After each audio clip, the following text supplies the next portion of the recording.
On Salvage Hunters, Drew visits a young American dealer now based in Suffolk. I moved to the UK about 12 years ago for work. I was working in finance at the time. So you went from banking to the guaranteed way how to lose money? Yeah, basically. In a stately home in Cornwall, Drew needs to stick to his guns. I bought some of these for 1,200 quid. Really? Yeah. Well, these are more expensive. They're rather more finely done. No, they're not. And with some young traders getting started in Dorset, How old are you? 26. I feel really old. he finds a classic early 20th century masterpiece. Even now, talking about it, the hair on the back of my neck is standing up because it's just so damn good. Drew Pritchard is one of Britain's leading decorative salvage dealers. Whoa, this is great. What a wonderful house. He's on a hunt for weird and wonderful objects. I'm like that. Oh, it's a stonker and it's really beautiful. It's a brilliant piece of engineering. In his search for treasure, Wow, it's hot in here. Oh, now you're talking. he bargains hard. 200 quid. I've got to ask. And there's nothing he won't buy. Sold. With help from Rebecca The money's in that one. Absolutely. Well, I never. and a team of renovators, Can see some gold. he transforms thousands of items from junk to gems.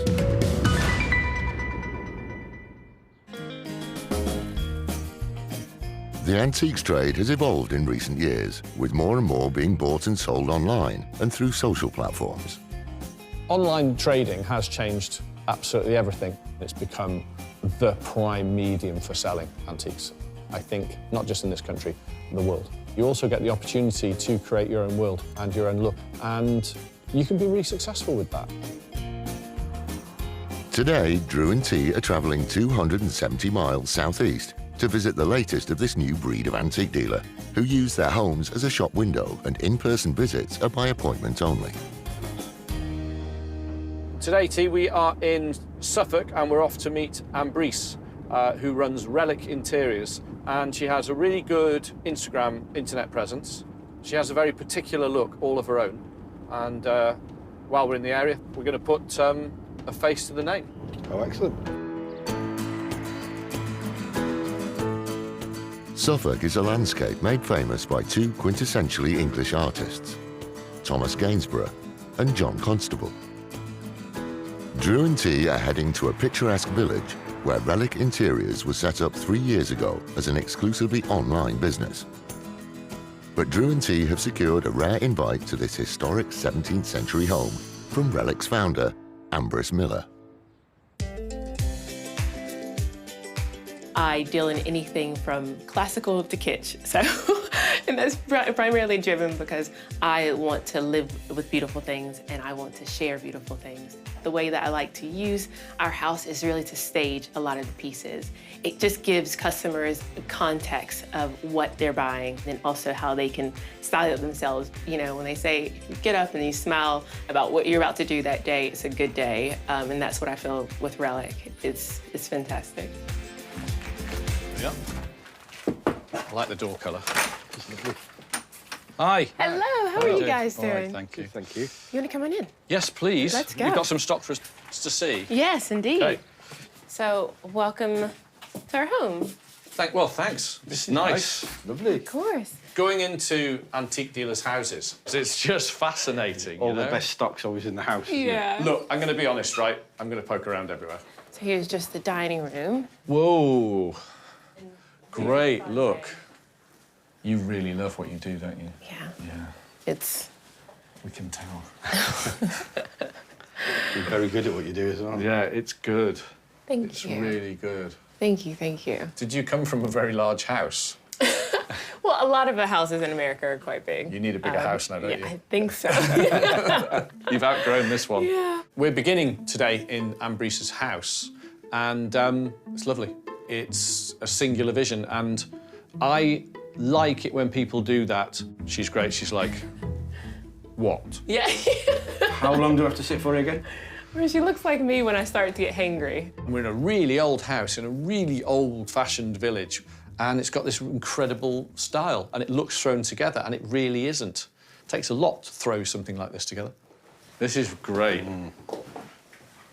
So this is one of the other sitting rooms, and again, just use the space to stage a lot of the pieces that are for sale. Ambrice is fairly new to the business. She's been doing about 3 years, but she's already an established name online and has her business all over social media. That's where I found her, and she's very good at it, and that is becoming a big skill base. It's something you've got to get on board with. You know, it's about the best thing that's happened to the antiques trade. Loads of people complain about it. Let them complain. They ain't going to be around that long. Get into it, get on with it, learn everything you can about it, and use it to your best advantage. And that's clearly what she's done. OK, so these are your outbuildings? Yes, where I keep the majority of the stock. OK. And again, kind of appointment only. Well, this looks great. Can I have a quick, of quick course. look around? Just have a peruse and feel free. There's a lot of stuff behind and tucked away. Did you move here for antique work? What did you do? I moved to the UK about 12 years ago for work. I was working in finance at the time. Fell in love with it, and I've been here ever since. So you went from banking to the guaranteed way how to lose money? Yeah, basically. It's great to see a singular passion, because it's very, very easy to get diluted these days. Nobody else could have put this room together, bar Ambrice. You really do like faux bamboo, don't you? It's an like obsession. A lot. It's an obsession. That and bobbin, I would say. And bobbins, you got some bobbin stuff? I do. I'm a big buyer of bobbins. I mean, you're in the right place then. Yeah, up there. Bobbin world. World of bobbins. Oh my, how many bobbin chairs you got? 1, It's a slight 2, obsession. 3, 4, 5, Just a little bit 6, of 7, 8, 9. You've got 10 that I can see up here. Do we need to talk about this? Maybe. We need to have a chat. The earliest bobbin furniture dates back to the 17th century, but it became much easier to produce in Victorian times with the introduction of the machine lathe. That's unusual. Combination of bobbin and faux bamboo. Look at Yeah. Is that your favourite thing? That's my favorite thing. So, having a good route around, and Ambrice says, look, there's loads more stuff upstairs as well. Nothing that's really grabbing me. Cool. There was one thing I saw while I was up there, which was this architectural panel. How much is it before we start pulling it around? Fair enough. I could probably do it for 200. Let's have a look. The first thing that I spot that I'm thinking, oh, that's interesting, is a plaster plaque. It's an architectural plaque of a wreath. They're copied in fiberglass, so I looked at it, I thought it looks a bit fiberglassy from the front. Have a look at the back of it. No, it's dead right. This plaster plaque is around 100 years old, probably French and classically inspired. This plaque was designed to impress in a grand reception room. It could be worth around £350. 150? Oh, I paid more than that for Did you? it. Yeah. Well, you've got to make a profit. I don't want to stop you making a profit. Yeah, go on, 200, we'll take it. Yes, great. That's pretty. Is the way I modelled it added value? That added a lot of value. Great. Do you want to put it down now? Yes. I'd really like to pay like 160, 180. It's 200 we settle on. Again, it's close enough not to argue and just get the deal done. Right, there was one thing here in your world of bamboo. Yes. Bamboo. This one, I mean, there's this one here as well, but this one really shouts at me because it's a big, beefy one, this one, isn't it? Yeah, it's gorgeous. It's absolutely stunning. And I love the marble top. Yeah, the inset marble on them. This faux bamboo pot stand would originally have been used to show off the best porcelain or a decorative vase. In the late 19th century, all things Oriental became the height of fashion, and hand-turning wood to look like bamboo in quality pieces of furniture like this one was common. French and dating to around 1900, this one could be worth around £500. So it depends. It's on price, really, with these, because they're not rare. There's lots of them around. So that one's 340 is the best I can do on that. I was hoping you were going to say 280. Because we're not talking really loads. I know. Really can't on that, unfortunately.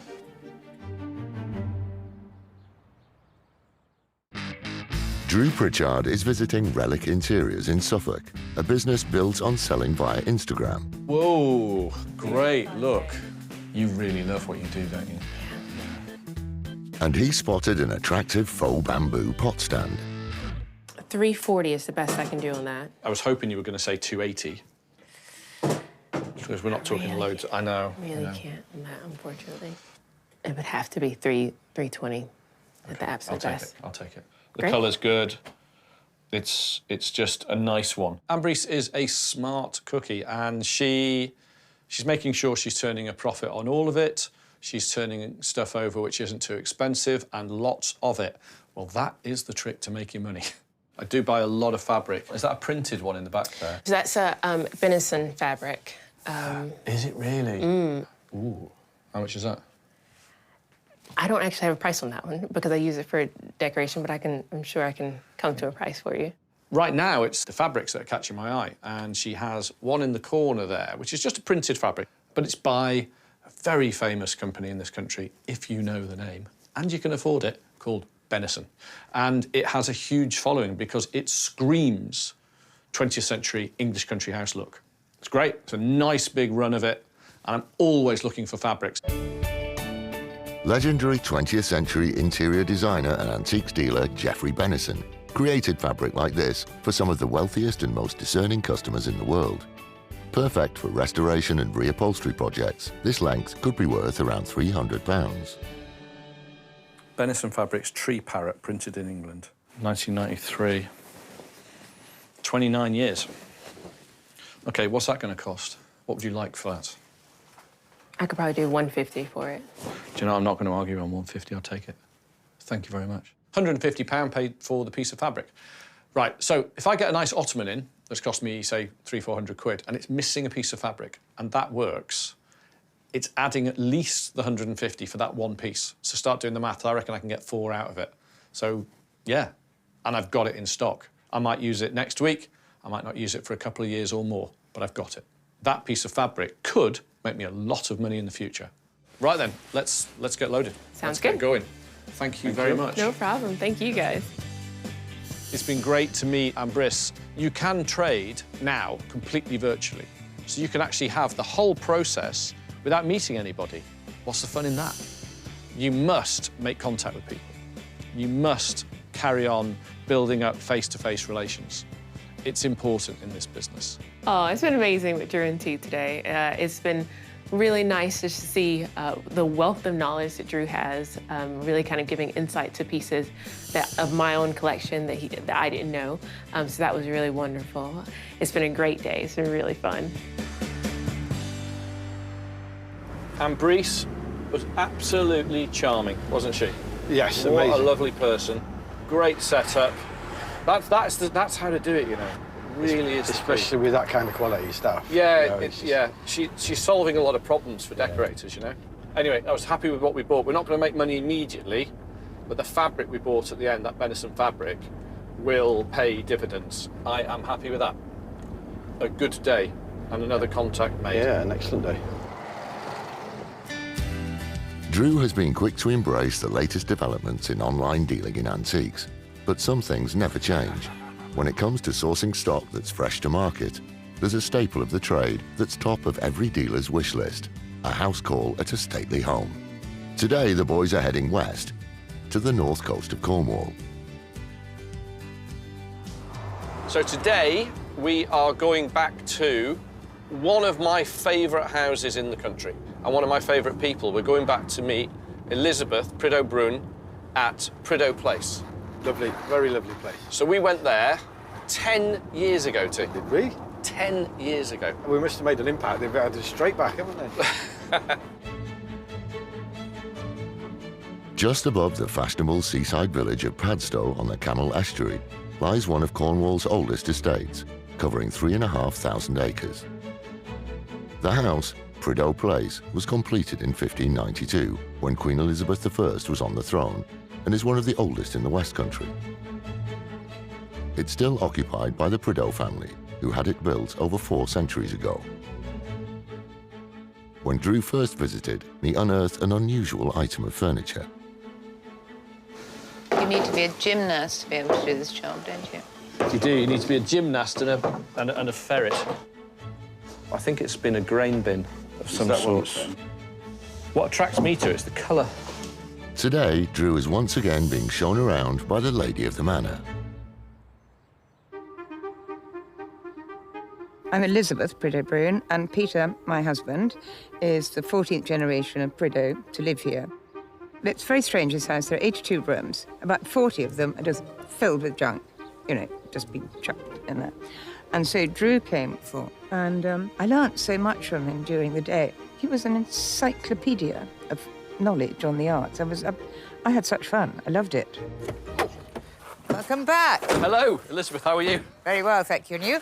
Good, thank you. Good. Long good, journey? Hello. Hi, A Dee. long journey, How yes. Yeah. But we're in the area and we thought we'd come and say hello. Have we all got more wrinkles, less hair, grey? You still look good. Oh, We've not fared so well. Yeah. He's got less hair, I've got more. you got more hair. Can we have a look around again? Yeah, of course you can. I'm going to Come try on and buy all the things I couldn't buy last time. Okie doke. Yeah? This interior, obviously, it's Walpole strawberry Gothic influence all over this. Yeah. Of course. Cool. And it just doesn't get any better than that. It's does good, it? isn't it? Yeah, So that's you've great. got to remind me, can I buy anything in here? Because... No. Oh, go on. Sorry. These, I mean, look at these. They're really uncomfortable. You really... I know, but it doesn't matter, but look at Yeah, them. they're great, aren't they? Oh, and there's a cobweb. That's Oops. OK. They all come with those. The rules are that anything that's in the inventory from 1988, when his father died, can't be sold. So I'm afraid these are all heritage items, so you can't have them. I know. This is what happens with a large proportion, most of the big country houses of this country. It means that the pieces can never be sold from the house. It's a double-edged sword. It's great for the nation, bad for antique dealers. So we're now going to what was the coach house. It's now the garage and also doubles as the junk, another of the junk rooms. This isn't junk. OK, It's not junk. There's a couple of half-decent things in here. yeah. That's big of you to say them. They are. They are. Well, they were. OK. They were back in the day. They're a bit beaten up now. So, now, unsurprisingly, we are out in the stable block. As soon as I open the door, straight away I can see three things immediately that I'm interested in looking at more. I want to know a bit more about those. These may be of interest, OK. unsurprisingly, these scrubby old chairs. Just need to check they're a similar size. I'm thinking this one might be a little bit smaller. Oh, is it? They look like a pair. Do you mind if we just hoik No, them no. out? Absolutely, help so. T? Yeah, OK, I'll go for your head. Do you want me to go out first? All right, let's just lay him on its back. On its back, we're not going to do any more damage than already there.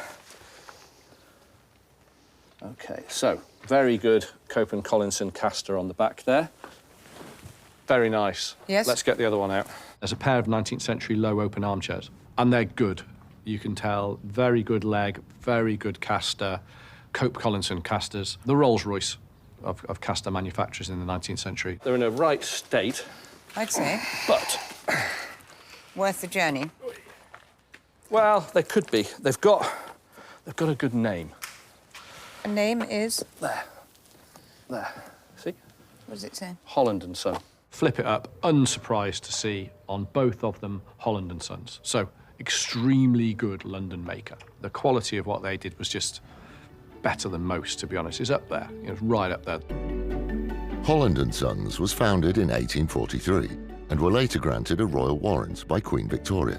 They made furniture for Buckingham Palace and Balmoral, among other royal residences.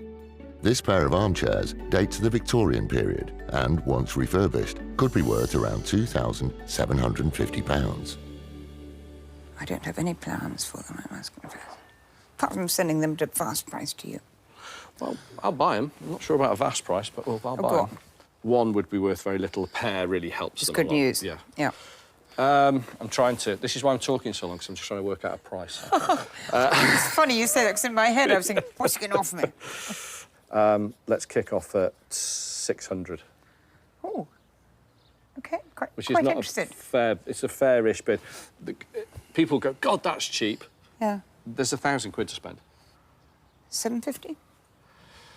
700 quid. Done. Sold? Sold. Brilliant. I'm going to carry on. OK. There's a couple more things in here. There's this table, which is intriguing, but there's something over there, which I'm hoping you can tell me what they are. I think I know what they are. Ah.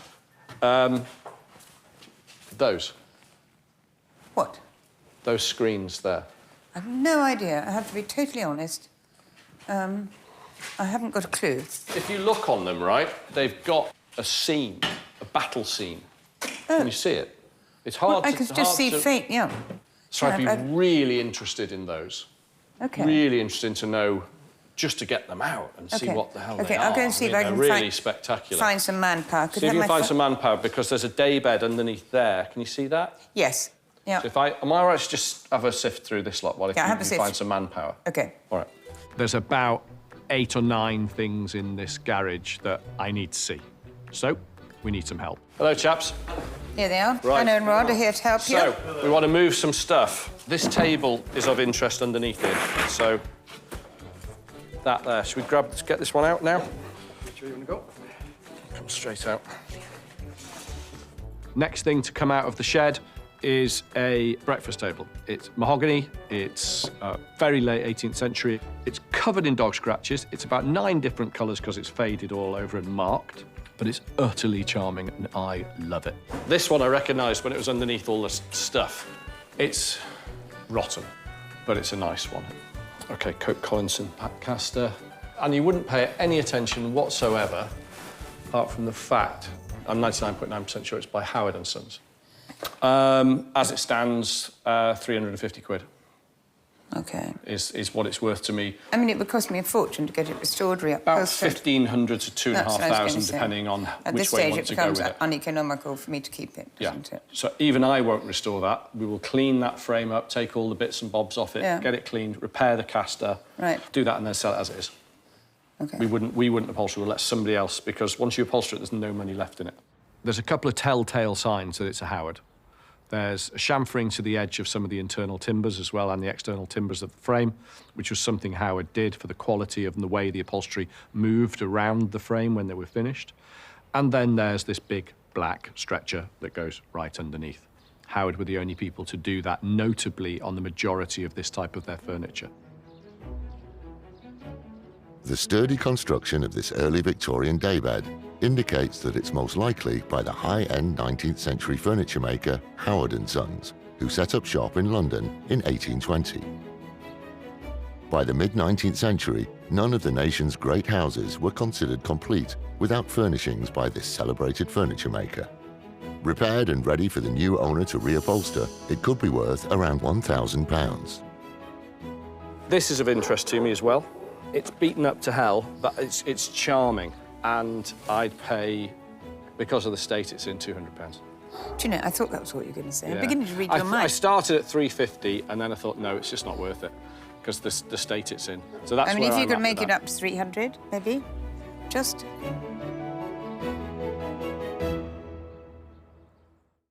Drew Pritchard is in Cornwall, revisiting the impressive Prideaux Place for the first time in over a decade.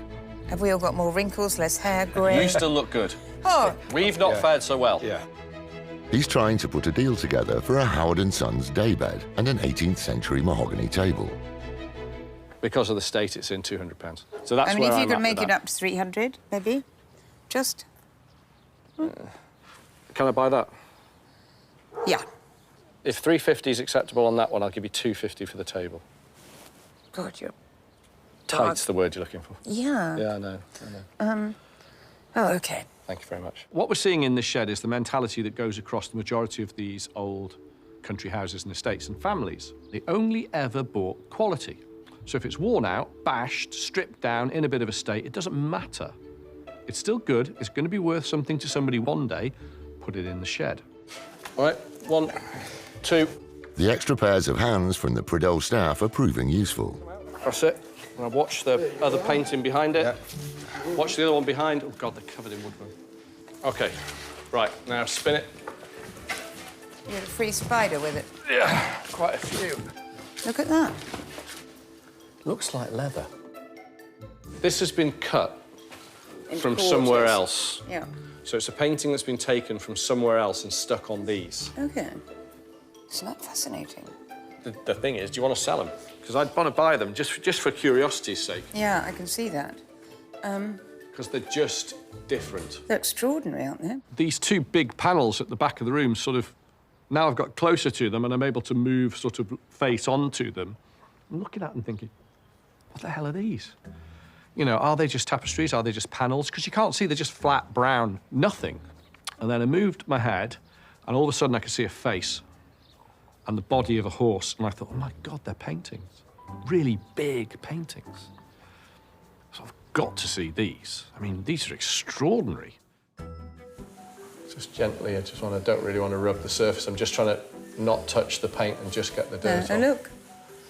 There's an eye, 2 eyes. Oh, amazing. All I'm doing is just trying to get the water to just eat through the dust and take the dust off the surface without doing too much damage. Extraordinary. Well, well, well. Painted on embossed leather, these pieces have been remounted on plywood and look like they might have been from the 19th century, but they'll need to be professionally cleaned and assessed to be sure. A pair of paintings of this size and date could be worth around £5,000. I bought some of these near Bath about 3 years ago, and I bought 6 for 1,200 quid. Really? Yeah. Well, these are more expensive. They're rather more finely done. No, they're not. They're not. But if I said to you, for the pair, and there's one bid and one bid only, and I won't pay any more, and it's £1,500 for the pair, and that's it, and I'm stretching myself. Happy? Yeah. Sold? Fine, I'll take them. I'd love to see the finished result. Yeah. We don't really know what we've got yet. We know they're 2 nice, attractive battle scene paintings, and that's really exciting. For £1,500, I've got all that excitement, and there's definitely a profit in them. Right. Where's next? Next is the battery house for the generator. OK, all right.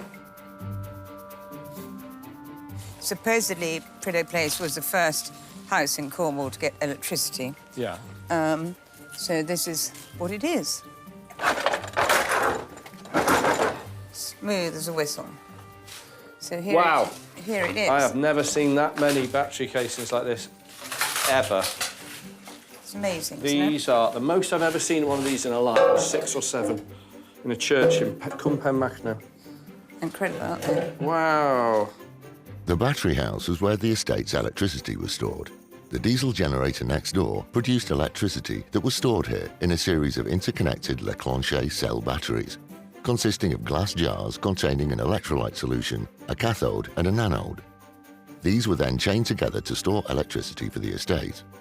Electricity was installed at Prideaux in 1905, some 30 years before the UK national grid was born, making the Prideaux battery house and the glass jars in it almost 120 years old.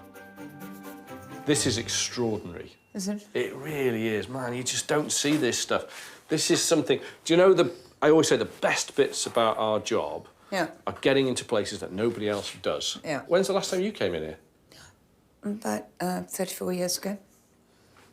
I mean, what would I do in here? Excuse me. I think this is the first time we've seen the glass in the battery room as well. I've never seen complete ones. Their old batteries used to be in glass liners. Even some really old cars had glass box batteries. You used to see one here, there and everywhere all the time because they were common. Millions of them were made. But 113 in one room, never seen the like. They're just brilliant decorative pieces. They make the most fantastic flower vases. Could I buy 10? 450. You're on. For 10. Yeah. Happy days. Anyway, right. Right. OK. That's a really good day. Good. We did well. It was a good day, wasn't it? It's a good day. We found some great things. So today, you know, once you start to look through the dirt and the grime and the breaks and the rot and the active woodworm and the bits missing, what do we have? We've got a 19th century pair of very best Holland & Sons open armchairs. We have got a Howard chaise longue. We have the largest collection of those battery vases that I've ever bought. And obviously those extraordinary painted panels, which we are yet to find out what exactly they are. An extraordinarily good day, doing the job I absolutely love to do. It's been absolutely wonderful to have Drew and tea here. I just love it. I mean, I learned so much. It's really interesting to me about the things he knows about, you know, the casters on the chairs, etc. You know, just tiny little details that had completely escaped me before. And terribly exciting to find those 2 panels. That was a day to remember, pulling unbelievably good, wonderful, unfound, fresh to the market antiques out of old barns of a really notable house. It's just the best job in the whole world ever. It really is. With the boom in online selling and social media, Drew comes across new contacts all the time. and 2 up-and-coming dealers he's been following have opened up neighbouring shops in the West Country. Keen to be one of the first through the door, Drew and T are travelling 140 miles to put faces to names and check out their stock in person. So today, T, we're down in Dorset, we're in Sherborne, and we're off to see 2 young lads, Jake and George, both running different businesses. They're fairly, not brand new to the business, but fairly new to both having shops. Interesting facts about Sherborne. Right, Sir Walter Raleigh Yes? built one of the castles, yeah. I didn't know that. How he fitted time in whilst building all those bikes, I have no idea. Situated around 20 miles north of Dorchester, Sherborne's roots go back to Roman times. However, the cathedral was founded a little later in 705 AD. King Alfred the Great is rumoured to have been schooled in this ancient cathedral, where his brothers are also buried. A well-heeled area, Sherborne has become a hub of the antiques trade, and Drew and T are on their way to meet 2 of the trade's newest additions. First, they're visiting 32-year-old George Holtby. I'm just trying to put together a collection of interesting things that I'd probably happily keep in my house. Sadly, my house is very small, so it has to go in here and it has to be sold. Particularly younger generation are acutely aware of sustainability, and antiques fits perfectly within that. I mean, all we're doing is just reusing old things and making them last for longer, and that, because they're so well made, they're built to last. And it's nice to keep it all going, you know. Hello. How you doing? George. Good to see you. Drew, nice to meet you. You've got great things, George. Thank you very much. Yeah, marvellous well, already. I can see nice pieces everywhere. So, if you don't mind me saying, yeah, you're very young. And good looking with a full head of hair. We're not jealous. No. But, you know, how long have you been doing this then? Only a couple of years. Yeah, No. and I've only been in here since December. So, Really? Wow. Yeah. So I've filled it up pretty quickly. These really set it apart. Thank you. These give it a bit of an edge. They're plastic as well, so you can't break them. Open the door, I'm immediately liking what I'm seeing. Right up my Strasser, good old-fashioned English country house antiques with a difference, and that difference is good to see. It looks great. So, I mean, what got you to here then? So, 32. I got a job as a porter at Christie's in London. Christie's South Ken. South Ken, yeah. Well, that has been the breeding ground. Christie's South Ken has been a breeding ground for some of the best dealers of the last 30 years. Yeah, it was fantastic. I mean, you see thousands of lots a week. Yeah, handle them all. Yeah, it's the best way. Got knowledge, like a wall of knowledge coming out. Oh, yeah, and just the people there. He's realised this is a wonderful, fun job to get involved with. I'm jealous, because he's going to get to do it for longer than I am. So you've got some good things here. And the dog's great. Yeah. Can I get it down? Yeah, of course. Yeah, go for it. Down, get down.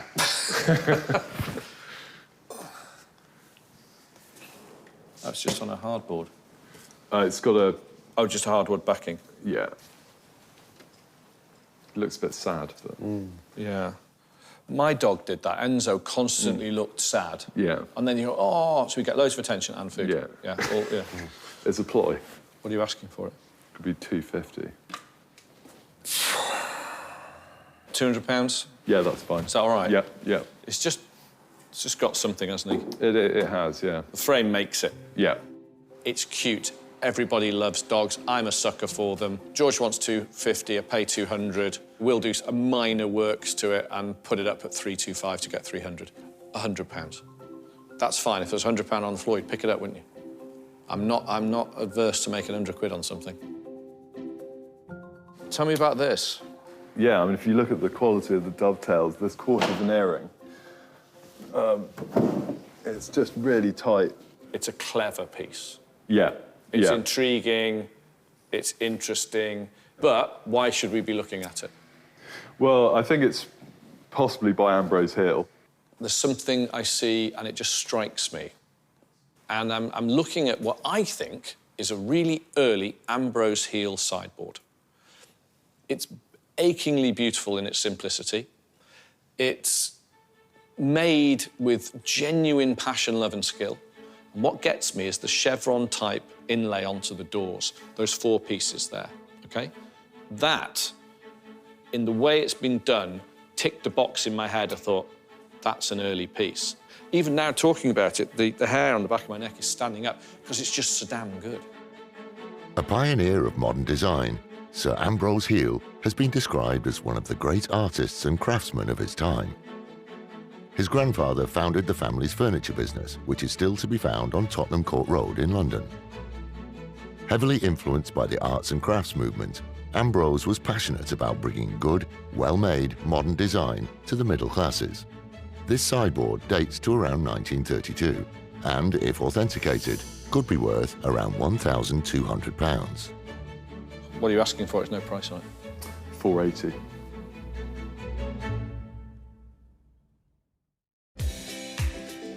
Drew and T are in Dorset, visiting a young trader, George Holtby.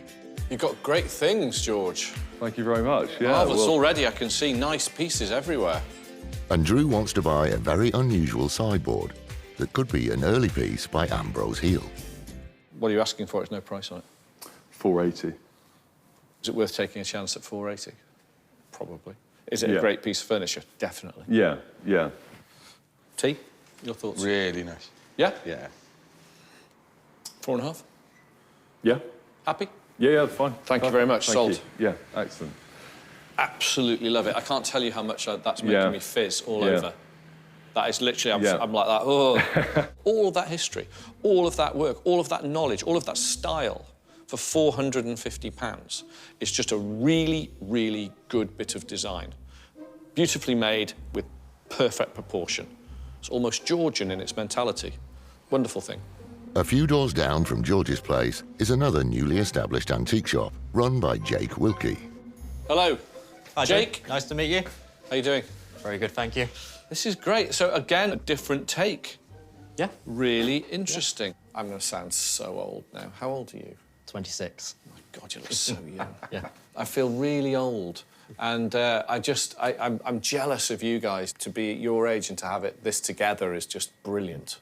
So we've just walked 50 yards down from George to see Jake in the same block of buildings. This is a very good thing to do if you're an antique dealer. Put yourself next to another one. Double whammy. It's good for everybody. Do like the mix. It's very, very, very different. Very different. So what are you asking for the chair? 220. Can we pull that out, T? Can we have a quick look at that one?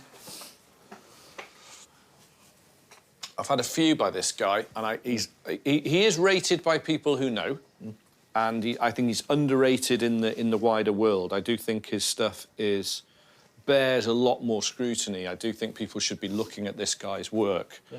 The first thing I spot is this wonderful oak and leather chair by Leonard Francis Wybird.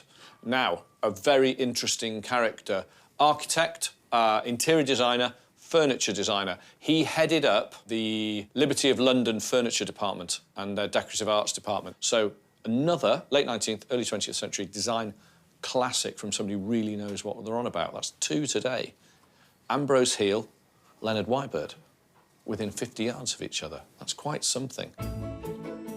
Dating from around 1900, this oak and leather chair was made for Liberty of London, a shop renowned for producing fashionable designs for discerning customers at a more affordable price than the high-end arts and crafts cabinet makers of the time. This example could be worth around £450. That's got a nice leather pad, hasn't it? Oh, yeah. I don't know why somebody chose Why yellow has and somebody blue. done that? You'd have to dye that. Yeah. You've got to hide that completely to get rid of it. That's what the cushion's there for. What the hell were they thinking? What are you asking for that? I mean, what the hell were they thinking? They're 200. colourblind. Must be. That's the only explanation. It's 200 quid. Just looks so much better. You put that... Was that always been there? No. Did you put that on there? Yes. And it comes with that? Yeah, it can do. So that chair there, he comes in at about 200 odd pounds, I think. It was something like that.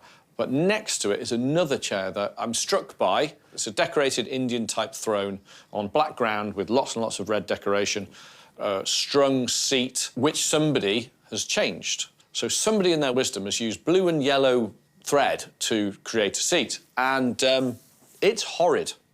It's awful. It just ruins the whole thing. But then Jake has got a very, very good quality Moroccan leather cushion and put it on top, which makes it. This painted and decorated sling seat is probably Indian and dates to the late 19th century. Sympathetically restored to be more in keeping with its design, it could be worth around £350. I like it, though. I like the colour. And how much was this again? It's 220. And you want 200 for that 420. Can you do 350 for the pair? 370. How's that? Sold. Okay. Thank you very much. Thank you very much. Try 350, we end up at 370 for the pair of them. Great. Oddly, this is strange, the cushion on that chair is Howard & Sons. That is the type of leather that they use, that Moroccan leather, but of a certain grade and quality. The stitching around the edges of it is Howard. The weight of the interior, of the down inside as well, is Howard. Really good cushion. So I'd have paid 200 quid for that. Right, OK. We'll go and get the van ready and we'll get this stuff on. Marvellous, thank you. Thank you. What a wonderful day. Met 2 new guys in the trade. You know, I've got a lot of respect for these boys when they come out and get their own money and go out and say, yeah, I'm going to do this and I'm going to have a go at it, you know, because they are entering, without doubt, the best fun job you can possibly have. It's been very, very good for me. It's taken me from nothing to around the world. You know, just my love of what I do, and what I see in these boys is the same thing. They have the love and the passion, which you must have, and the interest, and also the get up and go to go out and do it. It's great to meet Drew and T. He's bought a couple of bits. Hopefully he's happy with them. He's given me a few tips, which I'll listen to, and hopefully he'll be back. All right, well, there you go. That was good. It was. I enjoyed that. Nice lads. Yeah. I was really pleased with Jake getting that Leonard Wybird chair, but buy of the day was definitely the Ambrose heel sideboard. Yeah, it's lovely. Isn't it? It's so simple, elegant. Yeah. Exactly. There's the 2 words to describe it. It's just class. Yes. Do you know what I mean? Absolute class, yes. Without shouting about it. Just a very, very good-looking thing. After travelling across much of southern and western England, the boys head back to Conwy with a spectacular hoard ready to be cleaned up and sold on through Drew's ever-evolving online business. In the workshop, Drew's keen to see how the restoration of those remarkable paintings from Prideaux Place is coming along. This is as found, apart from the little face there you can see we rubbed. This one, we're about a third of the way through on. This one has still got to have maybe 4 more passes with cleaner before it has the finished surface that we're after. Every inch of the leather has been tooled in some way. It's a huge amount of work. So somewhere down the line, somebody paid an awful lot of money for these. So we've got a mountain to climb yet, but when they're done, we will be able to sell them, as long as we can find somebody who's got a doorway big enough for them to go through. This week has been a joy, actually. We went to one of the most famous classic country houses in this country, Prideaux Place, and we had a fantastic day there and found an awful lot of things. I met 2 young men who are a few years into the business now, and they are an absolute credit to it, and I really look forward to watching their progress through the antiques business. I'm sure it's going to be interesting. And Ambrice, who was an absolute joy. She is a ray of sunshine and, again, one to watch.